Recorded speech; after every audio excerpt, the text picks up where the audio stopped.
अस्सलाम वालेकुम। हदीस नबवी सल्लल्लाहु अलैहि वसल्लम है कि इंसान पर मुसीबत और बीमारियां क्यों आती हैं। हज़रत सईदना अबू सईद ख़ुदरी रज़ी अल्लाह अन्हु बयान करते हैं कि रसूलुल्लाह सल्लल्लाहु अलैहि वसल्लम ने इरशाद फरमाया, हज़रत मूसा अलैहिस्सलाम ने कहा, ऐ मेरे रब, तो अपने मोमिन बंदे को दुनिया में गुर्बत ज़दा और तंगहाल बना देता है। इतने में हज़रत मूसा अलैहिस्सलाम के लिए जन्नत का दरवाज़ा खोल दिया गया और वो उसकी तरफ देखने लगे। फिर अल्लाह ताला ने कहा, ए मूसा, ये जन्नत मैंने उसी मोमिन के लिए तैयार की है।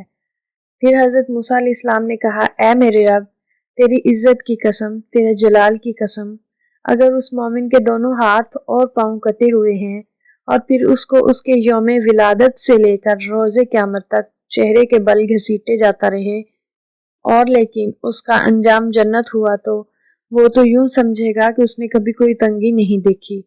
फिर मूसा अलैहिस्सलाम ने कहा, ऐ मेरे रब, तूने अपने काफिर बंदे के लिए दुनिया में बड़ी वुसअत पैदा की है। इतने में हज़रत मूसा अलैहिस्सलाम के लिए जहन्नम का एक दरवाज़ा खोल दिया गया और उनसे कहा गया, ए मूसा अलैहिस्सलाम, ये जहन्नम उसी काफिर के लिए तैयार की है। हज़रत मूसा अलैहिस्सलाम ने कहा, ए मेरे रब, तेरी इज़्ज़त और जलाल की कसम, अगर उसको उसके यौम तख्लीक से रोज़े क़यामत तक पूरी दुनिया दे दी जाए लेकिन उसका अंजाम ये हुआ तो वो यूं समझेगा कि उसने कोई कभी भुलाई नहीं देखी।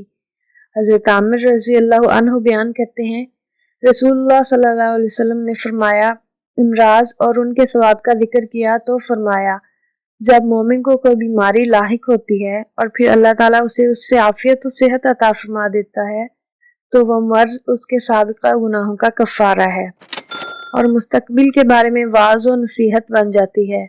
और जब मुनाफिक बीमार होता है फिर उसे आफियत अता कर दी जाती है तो वो उस ऊंट की तरह होता है जिसे उसके घर वालों ने बांध रखा हो और फिर उन्होंने उसे छोड़ दिया। उसे पता नहीं होता कि उन्होंने उसे क्यों बांधा था और क्यों छोड़ा है। किसी शख्स ने अर्ज किया, अल्लाह के रसूल सल्लल्लाहु अलैहि वसल्लम, बीमारियां क्या होती हैं? अल्लाह की कसम, मैं तो कभी बीमार नहीं हुआ। आप सल्लल्लाहु अलैहि वसल्लम ने फरमाया, हमारे पास से चले जाओ, तुम हम में से नहीं। हजूर अकरम सल्लल्लाहु अलैहि वसल्लम ने फरमाया, अल्लाह ताला उस शख्स के चेहरे को तरोताज़ा रखे जिसने मुझसे कोई हदीस सुनी और फिर जैसे सुनी वैसे ही आगे पहुंचा दी।